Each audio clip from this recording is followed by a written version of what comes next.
shutdown has likely been avoided, but the funding for a southern border wall still hangs in the balance. Also tonight, the president's sweeping criminal justice reform bill has passed the Senate with bipartisan support. So what does it all mean for you? Joining us now with more from our nation's capital is Ellison Barber. Ellison. Hi, Dan. Yeah, the deadline to fund roughly a quarter of the federal government is, of course, Friday at midnight. They have not moved legislation in the Senate just yet, but Senate leaders did agree on a 6-week extension. I'm glad the leader thinks the government should not shut down over the president's demand for a wall, and Democrats will support this CR. The president and the House should follow that lead, because shutting down the government over Christmas is a terrible idea. Let's review why this step was necessary. Even in the face of a great need to secure the border and following good faith efforts by the president's team, our Democratic colleagues rejected an extremely reasonable offer yesterday. The stopgap spending bill funds the government until February 8th. It does not include the $5 billion President Trump wanted to fund a border wall. The House Freedom Caucus is hoping to amend any spending bill to make sure it includes funding for the wall, and they plan to spend the evening making speeches on the floor, on the House floor, to that effect. Freedom Caucus leader Mark Meadows told reporters if President Trump signs a spending bill without funding for a wall, it will do major damage to his 2020 campaign. One thing lawmakers did largely agree on this week: criminal justice reform. The Senate voted 87-12 to pass bipartisan legislation known as the First Step Act. You don't hear many senators stand up and say, let me tell you about my worst vote. Well, I can tell you it was in the House of Representatives. It was 1986. And because we were scared to death of crack cocaine, which was now showing up all over America, we created a 100-to-1 disparity between crack cocaine and powder cocaine sentencing. The net result of that, we thought, would be to scare America straight in terms of the danger of this drug, and it backfired.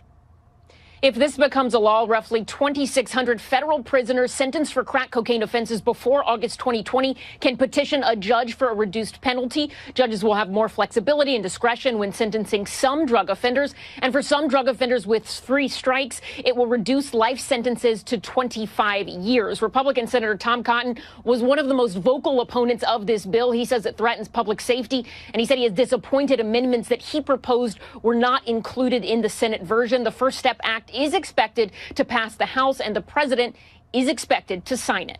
Dan? Thanks, Ellison. Earlier today, President Trump slammed congressional Democrats for fighting tooth and nail against border security as Congress remains gridlocked over funding the wall. Meanwhile, Rush Limbaugh had this to say. Take a look. That's been the objective? To end this Congress without a shutdown? That's how we're going to define success? It's not how we define success. It is apparently how Inside the Beltway defines it. Oh, look what we did. We avoided another government shutdown. The Republicans are bowing down. Hosanna, hosanna, so we saved again. We're not going to get blamed for a government shutdown. Meanwhile, the border remains wide open, and the Democrats who are going to be controlling the House in just a few weeks are now gloating and telling the president, you can't get any money from anywhere else in the budget. We're not going to let you. This is textbook. It's a textbook example of what the drive-by media calls compromise. Trump gets nothing, and the Democrats get everything, including control of the House. Keep in mind, this is an urgent situation. The risks of an unsecured border are very real. Over the past year alone, ICE agents arrested nearly 160,000 illegal suspected immigrants, 90% of whom had criminal convictions. Joining us now with a full report is our very own Trace Gallagher. Trace. Good evening, Dan. If the funding bill is passed and a government shutdown is avoided, money for the border wall would essentially go away. But President Trump is standing firm, saying one way or another, we're still getting it. Quoting, Mexico is paying indirectly for the wall through the new USMCA, the replacement for NAFTA. Far more money coming to the U.S. because of the tremendous dangers at the border, including large-scale criminal and drug inflow. The United States military will build the wall, though critics argue military money is already be allocated. And Democratic leader Nancy Pelosi says if the president tries to move money around, he'll have a fight on his hands. Even the Pentagon said last week, quoting, "To date, there is no plan to build sections of the wall."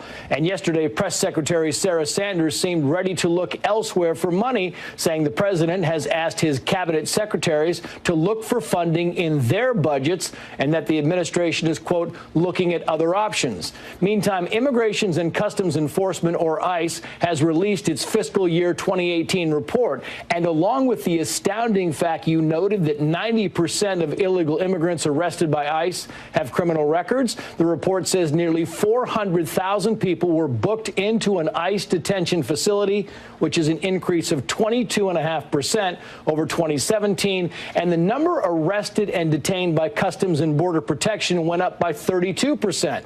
Finally, of the roughly 250,000 illegal immigrants removed from the country, nearly 6,000 were classified as either known or suspected members of terrorists, an increase of 9% from last year. Dan. Trace, thanks a lot. Joining us now with more is American Conservative Union Chair Matt Schlapp, America First Action Senior Advisor Sean Spicer, and from the Daily Caller, Kerry Pickett. Matt, let me go to you here. It's great to have you on the show. So, listen, this issue about compromise over the wall. I've got to tell you, Matt, out there being an activist kind of first and a conservative at heart, I'm not sure the base is in for compromise on this, Matt. I think they want their wall and they want it now. Your thoughts? Look, I know Republicans are trying to figure out how to get out of town around Christmas in an imperfect world where Democrats have done well to pick up House seats. But the fact is this: the president should veto this bill. This breaks a promise with his supporters. Everybody looking at this views this as odious. We waste money left and right in this town. It's absurd they can't find $5 billion. Schumer and Pelosi think this is a good issue for them. I think it's a better issue for us. Let's fight and get all we can, and let's definitely not roll over. And for the president, I know he's looking for every way to figure out a way to fund this wall. I think he's going to find that way. But he can't reward Schumer and Pelosi by signing this bill. You know, Sean, few people have been inside like you in that inner sanctum in the White House. President Trump has had a unique ability, there's no doubt about it, for putting his finger on the pulse of issues that others may have put aside. I remember attending GOP meetings years ago. They're like, oh, immigration, we got to get past this. On this is his signature issue. Do you think he understands the gravity of this? I mean, listen, I'm a supporter of the president. I have been for a while. But I want your take on this. Is he getting good advice from inside that sanctum that this is a key, critical moment right here? Well, unfortunately, I think there's a lot of advice being given. I think that there's a lot of people, to Matt's point, they're trying to figure out how do we get out of town. It's the holiday season. This isn't going to look good. But I think Rush Limbaugh had it absolutely right. Compromise in Washington terms right now is Republicans get nothing, Democrats get everything. But look, here's the reality of where we are, Dan.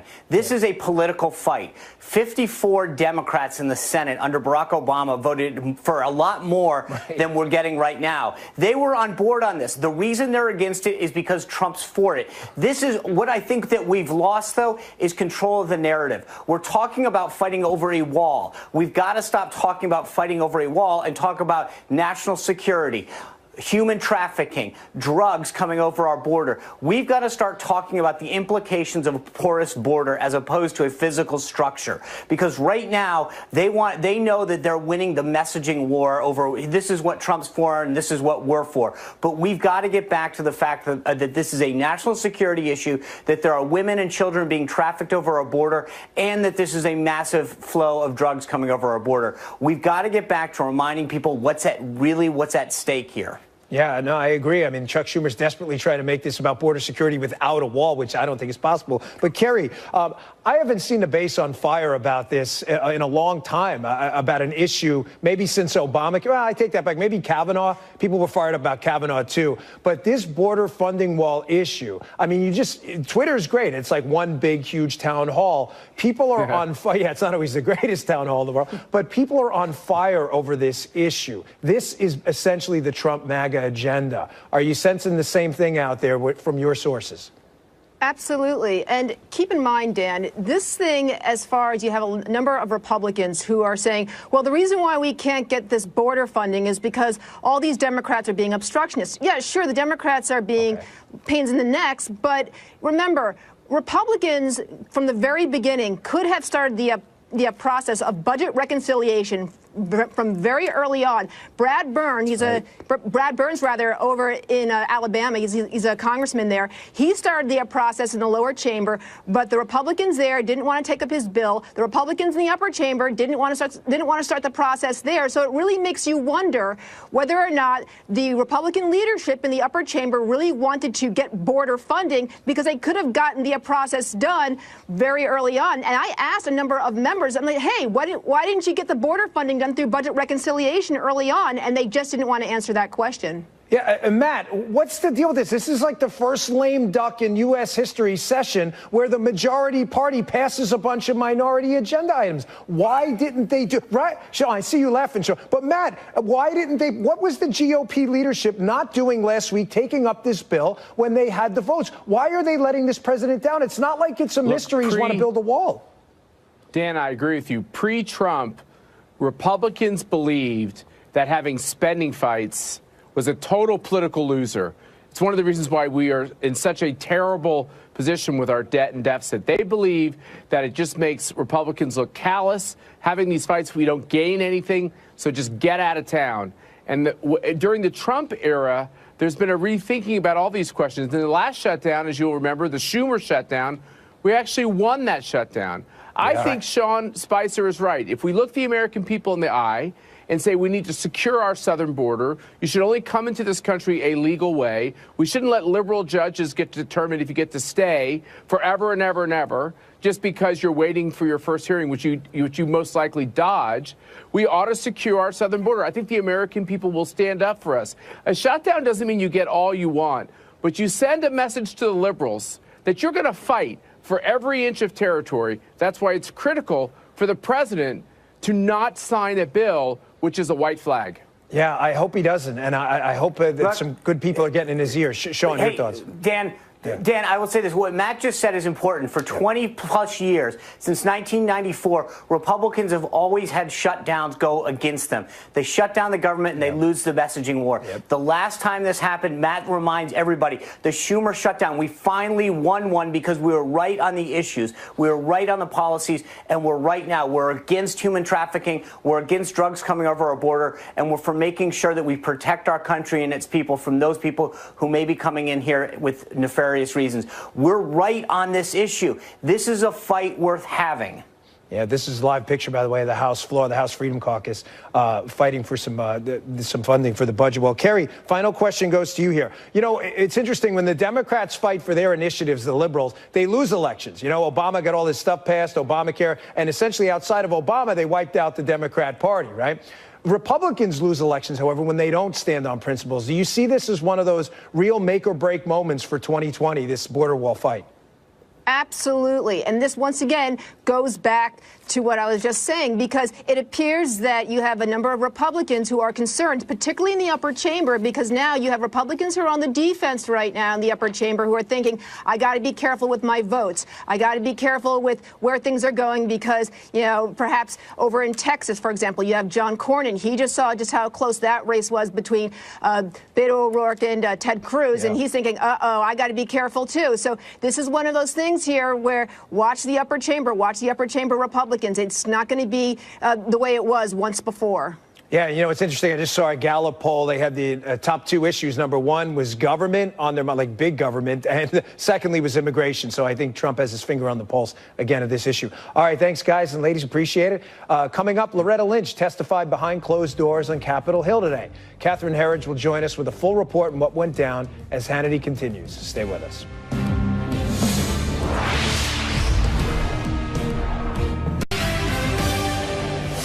All right, welcome back to Hannity. Today, former Obama Attorney General Loretta Lynch met with House lawmakers behind closed doors after receiving a subpoena from the House GOP leaders probing the Justice Department and the FBI over their handling of the Hillary Clinton email case. Here with more is Catherine Herridge. Catherine. Then, after nearly 7 hours behind closed doors, former Attorney General Loretta Lynch ignored our questions about when she first learned the FBI was probing alleged links between the Trump campaign and Russia. Did about the opening of the Russia counterintelligence investigation? When did you learn when the investigation was opened? House lawmakers pressed Lynch on the June 2016 Arizona tarmac meeting with former President Bill Clinton, just days before Hillary Clinton's FBI interview about her unsecured personal server for government business. Both Lynch and Bill Clinton have insisted the discussion was not political. The former FBI director later claimed his boss's tarmac meeting was a driving force in his decision to hold a public press event where he described how Hillary Clinton mishandled classified information. Then Comey recommended against criminal charges. Reactions to Lynch's testimony today divided along political lines. I think there's a good faith effort for her to make the record clear, but the record is indicating that she hadn't recused herself from the Clinton case, and yet she found herself, as far as I can tell, finding out that the FBI director wasn't going to prosecute when you all saw it on TV. So I can't get into the exact questions and answers, but it's nothing different than the past questions and answers about the email investigation and obviously the events that she's been involved with. Nothing new. Again, this is probably, I expect there are going to be a lot of questions about perhaps the most interesting layover in airport history at the Phoenix airport, but we're not really learning a whole lot at this point. And tonight, multiple sources tell Fox News they do not expect Deputy Attorney General Rod Rosenstein to answer questions under oath about allegations he discussed secretly recording the president and invoking the 25th Amendment before Democrats take control of the House. At this point, who's to blame? He's not coming. I mean, he's not coming. So was this a failure of leadership, or was this intransigence by the Justice Department? I don't know. All I know is what I wanted, what Mr. Meadows wanted, Mr. Gates, a number of us, and we were pushing to get him here, but it doesn't look like it's going to happen. I hope there's still a chance. I'd love for him to show up here in the next day or two and we talk to him, but it doesn't seem like that's going to happen. The Justice Department has not commented on negotiations with Capitol Hill. Meantime, a committee spokesperson said the Lynch transcript, along with about 15 others, may be part of a year-end report. Dan? Catherine, thank you. Also tonight, remember when President Obama made these claims about Hillary Clinton's server not harming national security? Take a look. Did you know about Hillary Clinton's use of private email server? No. While she was Secretary of State? No. Do you think it posed a national security problem? I don't think it posed a national security problem. I think that it was a mistake that she's acknowledged. I continue to believe that she has not jeopardized America's national security. Well, transcripts from former FBI Director James Comey's congressional testimony are raising questions over how Obama could have made that determination when Comey says he never authorized anyone from the FBI to brief Obama on the investigation. Joining us now with reaction is Arizona Congressman Andy Biggs, who was present in today's hearing with Loretta Lynch, as well as former Deputy Assistant Attorney General Victoria Tunsig and author of the terrific book, The Russia Hoax, Fox News legal analyst Greg Jarrett. Greg, I'll go to you first. This is just outrageous that President Obama seems to want to have it both ways. We already know Barack Obama emailed Hillary Clinton on her personal email account. This is not Barack Obama's not an ignorant person. He must realize this was not a government email. This is just straining credulity at this point. Well, he thinks people are stupid and they buy into what he's saying, that he never knew anything about her email that was unauthorized and unsecured and private. He was using a pseudonym to email her back and forth. And he also, goes on national television and says she never jeopardized national security. How could he possibly know that? Unless, of course, Comey is lying that he didn't tell the president information about that. The most important part is that Obama went on national television and said not only did she not jeopardize national security, but that she was merely careless. Well, that's what Peter Strzok and Lisa Page used to sanitize Comey's findings in the exoneration statement. They used Barack Obama's terminology to clear Hillary Clinton. There's just going to be a quick follow-up, given your legal background. Would it have been possible, if Hillary Clinton was in fact prosecuted, which we know she wasn't for this email scandal, that Barack Obama would have had to give some kind of a deposition on it, given his obvious involvement, given that he emailed her? He might have had to, sure, because he was emailing her. We don't know whether those were classified because that information has never been turned over. The White House wouldn't turn it over. DOJ, FBI refused to turn it over. Yeah. Congressman Biggs, question for you. You were in the hearing today with Loretta Lynch. This case drives me crazy because everybody in the case either doesn't know an answer or they just say, oh, it was just a coincidence. Now, after hearing Loretta Lynch today, did she address the tarmac meeting? Did she address why it happened, this tarmac meeting with Bill Clinton? And did she at least understand how bad this looked? Well, here's the deal. She understood that it looked bad, but not till it was over. And it was by sheer happenstance. Secret Service pops their head and say, oh, the former president's here, would like to say hi to you. And next thing she claims is the next thing she knows, former President Clinton is standing at the entry of the plane to come in. Now, you and I both know it's July 27th, or excuse me, June 27th. It's about 110 degrees probably. And those small airplanes, they're not real cool, but he was there for 20 minutes just talking about kids, grandkids, how's the weather, how's golf, that type of thing. That's a coincidence that can't be. It just can't be. Yeah, and you know, it's interesting. 3 days later, July 27th, this meeting happens, 2016. There's a meeting at FBI headquarters with the bigwigs on this. Victoria, just a couple of days later, edits are made to the infamous July 5th, 2016 Jim Comey speech he's about to give. So 3 days after this meeting, edits are made. One of the edits, which I find to be very interesting to the Jim Comey speech, is where they take out the portion where they mention Hillary Clinton emailed Barack Obama. Do you think these things are related, or is this just another one of those magic coincidences? It was a top government official, and then it was, oh, never mind. Right, then it was nothing. Yes. It was nobody. But let me go back to that tarmac meeting, because I can tell you what should have been done, and maybe, Andy, you can still get it done. And that is, somebody should have called in the FBI detail to the AG, who travels with her all the time, and the Secret Service, and say, how exactly did this meeting come about? And also, while you're at it, who told people in the tarmac that they were not allowed to take any photographs of the two being together? Now, what does that tell you about something being a foul? Yeah, Greg. No photographs. Yeah, no, listen, I don't believe it was a coincidence at all, just to be crystal clear. But Loretta Lynch is bright. This is not an ignorant person. She's very bright. I worked with her at one point when I was a federal agent. She knows what she's doing. For her to do this and then to claim somehow that this was just an innocent conversation, not understand the ramifications of it, I mean, do you think she gets that people are going to ask questions about this? They were investigating Bill Clinton's wife, Hillary Clinton, while she's meeting on the tarmac, and it's a 20-minute meeting. The husband of the subject of a criminal investigation is meeting with the one person who can decide her fate, and we're supposed to be believing it's a series of fantastic coincidences. Utter nonsense. The fix was in. And Lynch, by the way, knew all about the criminal investigation. There's a text message between Peter Strzok and Lisa Page, in which they say Lynch knows no charges will be brought. That's the profile encouraged. She's a real profile encouraged text. And there's another email that Comey was asked about by the Senate Judiciary Committee that provides assurances that Lynch will protect Clinton and make sure that the FBI case doesn't go too far.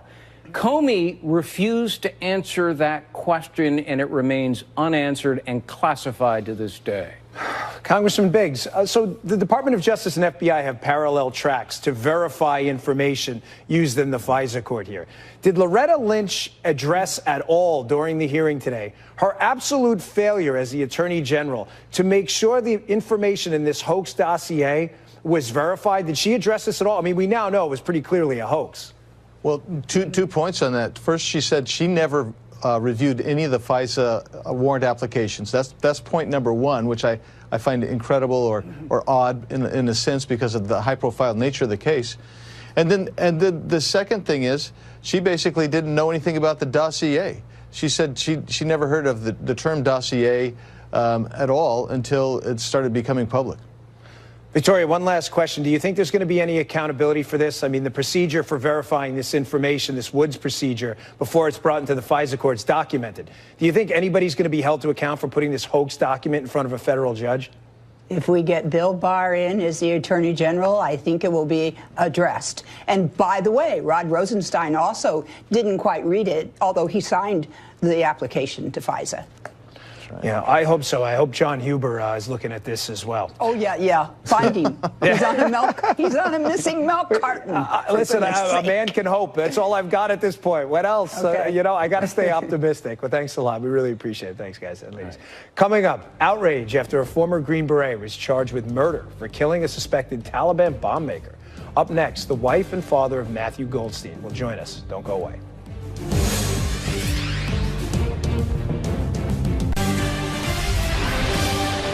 All right, welcome back to Hannity. Now, as we reported last night, Army Green Beret veteran Matthew Goldstein has been charged with the murder of a Taliban bomb maker in Afghanistan from back in 2010. In a killing he admitted to during a 2016 interview with Fox's own Bret Baier. Now the case is stoking outrage, controversy, and even a review from President Trump. Now joining us for reaction is his wife, Matthew's wife, Julie Goldstein, and his father, Jerry Goldstein. Thank you both for joining us. I really appreciate it. Julie, I'll start with you. Tell us who your husband was. I've read all the reports on this that I could, and you cited that this is a mischaracterization of who your husband is, some of the reports out there. Why did he join the military? Who was your husband?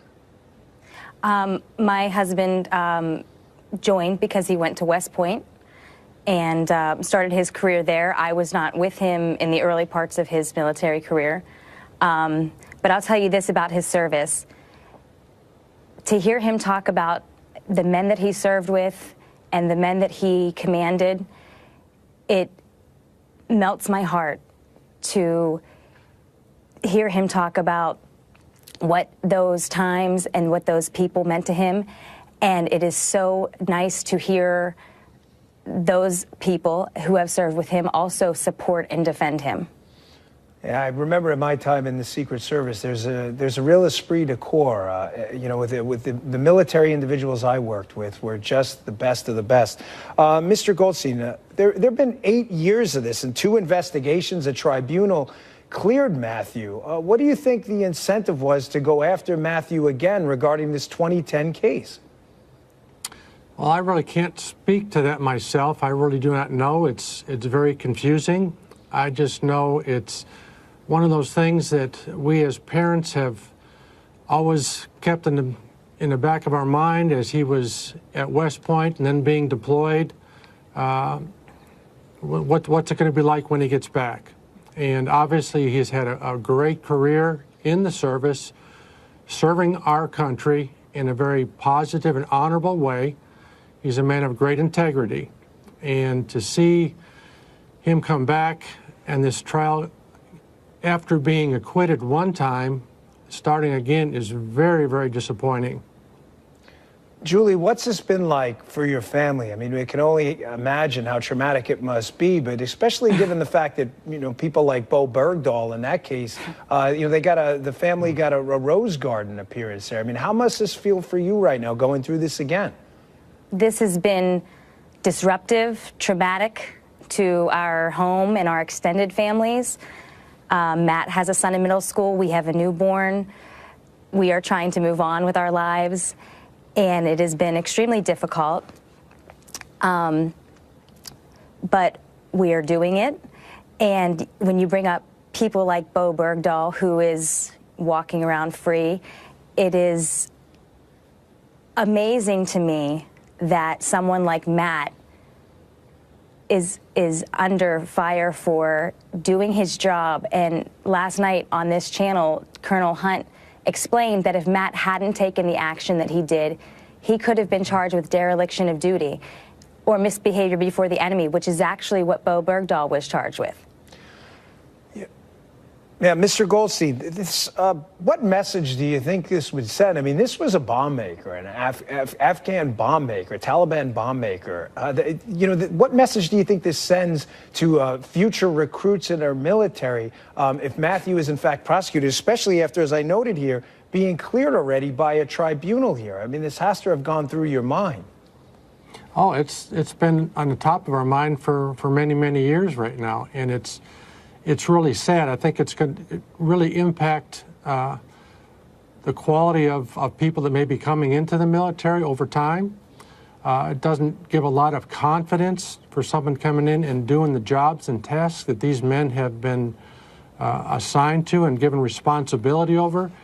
If you are taught and trained to make split-second decisions to save the lives of those around you, and especially those under your command, and then to find out months or years later that a group of people sitting in an office somewhere are looking over regulations which were really not very effective at that time, and decide that you did the right or wrong thing.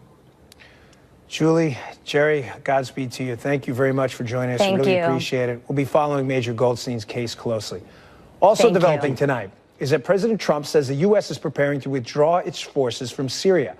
President Trump tweeted earlier that, quote, "We have defeated ISIS in Syria, my only reason for being there during the Trump presidency," and later added this in a video. Take a look. We've been fighting for a long time in Syria. I've been president for almost 2 years, and we've really stepped it up. And we have won against ISIS. Our boys, our young women, our men, they're all coming back, and they're coming back now. We won, and that's the way we want it, and that's the way they want it. Joining us now for reaction to this story in our interview with the Goldsteins is the author of Dark Winter, retired Brigadier General Tony Tata, along with Florida Congressman-elect Lieutenant Colonel Michael Waltz. Michael, if I could go to you first. Sure. What is the specific rule of engagement on encountering a bomb maker? And let me be more specific. I was not in the military. You both were. Right. You see a bomb maker on the field of battle who has now resurfaced, you know is a bomb maker. You don't know if he's got some kind of a pressure device to detonate an explosive or not. What specifically are the rules of engagement? Are they hazy? Right. And is anybody making any effort to clear it up if they are? So here's the crux of the issue. If you kill a bomb maker, Taliban commander, Al-Qaeda in the heat of combat, that's combat. That's what we're over there to do, is to take these guys out. The issue is if you capture one in the course of combat, they're now a detainee or treated like a prisoner of war, you cannot then execute them. That is against the Geneva Convention. That's a war crime. The problem is with our rules of engagement, and what I faced, what Major Goldstein faced, and so many others, is there's no prison system in Afghanistan. There's nowhere to put these guys once you've captured them. So you're faced with this horrible choice.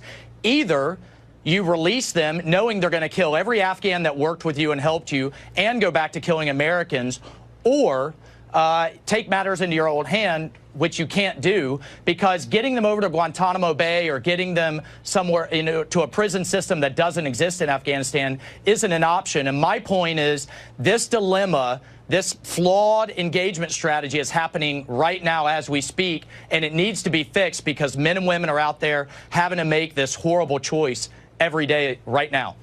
So, General Tata, when this happens, what are we doing? Is it the military intelligence community's job to set up some kind of a detainment, to be able to detain these people who aren't high level enough to be shipped over to Gitmo? And if not, as Michael just addressed, what do? We can't just let bomb makers back on the battlefield. And another point, if you don't mind hitting it as well, what Michael just brought up as well, is it's not just us, it's the sources who give these people up. These guys will go back and start taking out our sources. Is there any solution to this?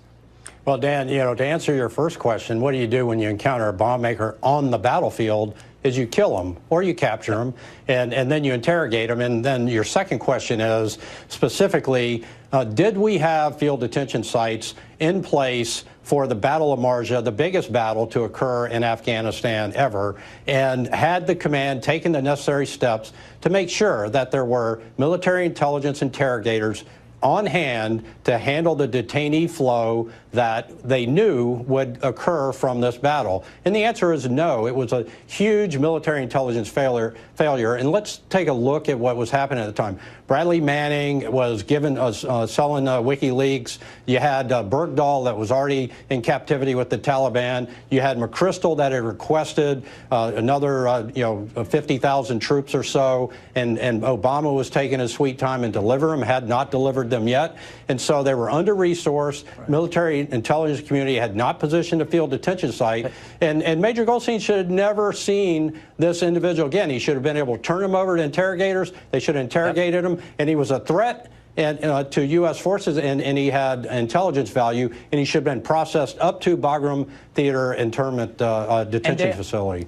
And Dan, if I could just jump in very quickly, we had a huge facility in Iraq, Camp Bucca, that held tens of thousands of insurgents, and we had one in Afghanistan up near the capital of Kabul, but President Obama handed it over to the Afghans. So then they had no choice and no options. Yeah, Colonel Waltz, that's the problem. I'm really worried about the disincentive effect on future recruits with stories like this. I get it. There are no happy endings in a lot of these scenarios. I've never been in a combat situation, but they're not black and white. There's a lot of gray. The entire field of military ethics is built around that gray. If I could move on, though, to Syria, I'd love to get your expertise on this, and I'll get to you, General Tata.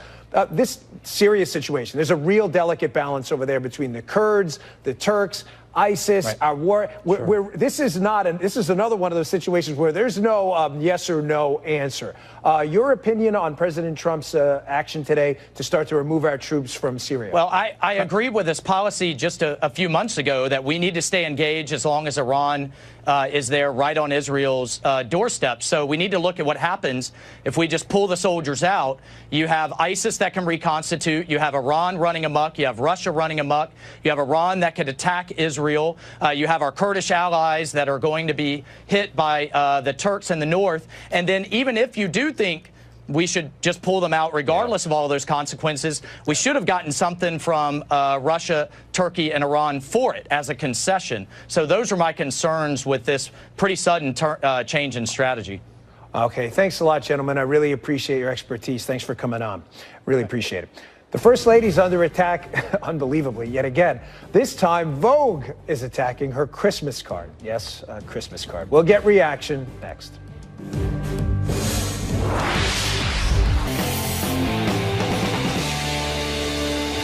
Good evening and welcome to Tucker Carlson Tonight. We begin this show with some shocking news. Lying has been detected here in Washington. Mendacity, deceit, duplicitousness, saying things that aren't true. The hair on my arms is going up just telling you about this. But it happened, and we can prove it. Now, to be clear, news anchors didn't do it. News anchors don't lie. They're good people. Neither do professional cable news commentators, the one making millions on the side as lobbyists for foreign governments or big multinational corporations. Commentators always tell the truth. And that's why they and their scrupulously honest news anchor friends are so utterly disgusted tonight, horrified really, by what retired General Michael Flynn has done. Watch their stunned reactions. Michael Flynn lied to the FBI. Flynn lied again and again and again to FBI agents. Just lied. Lies, lies, and more lies. Hold on for just a minute about who's significant and who's not. Flynn lied. The tone should be when you speak to a prosecutor, you speak to the truth. Everybody lied. Michael Flynn was betraying his country. Michael Flynn was betraying his office. He lied, says Don Lemon and his news anchor's friend. Lied, lied, lied. He's a very bad man, a lying kind of man, the worst kind. He could never work in television. For his crime of lying, Michael Flynn, the liar, may soon be locked away in a cell. And that would keep the rest of us safe from his perfidious lies. That day can't come fast enough, say the news anchors. Cuff him! America longs to breathe free once more. Michael Flynn will be 60 years old next week. The Washington Post calculates he faces 5 years in prison. And let that be a warning to all of us. That's what happens to people who lie in Washington. Or does it? From a golf course somewhere in Dubai, you can almost hear Bill Clinton chuckling softly. Lied under oath, still making $300 grand a speech. Not everyone faces the same penalties for lying, it turns out. Mark Zuckerberg came to Washington last spring to talk about Facebook. That's the soul-destroying social media company that has made him a multi-billionaire. While in town, Zuckerberg stopped by the Congress where, and you might want to ask the kids to leave the room for this, he lied. Yep, don't tell Don Lemon, but Mark Zuckerberg is a liar. Watch him do it. This is the most important principle for Facebook. Every piece of content that you share on Facebook, you own, and you have complete control over who sees it and how you share it, and you can remove it at any time. Are you willing to give me more control over my data? Senator, as someone who uses Facebook, I believe that you should have complete control over your data. Yeah, you have complete control over your data. You control who sees it, you own it. That's really the most important principle at Facebook. Mark Zuckerberg says so with a completely straight face. The only problem, it was a lie.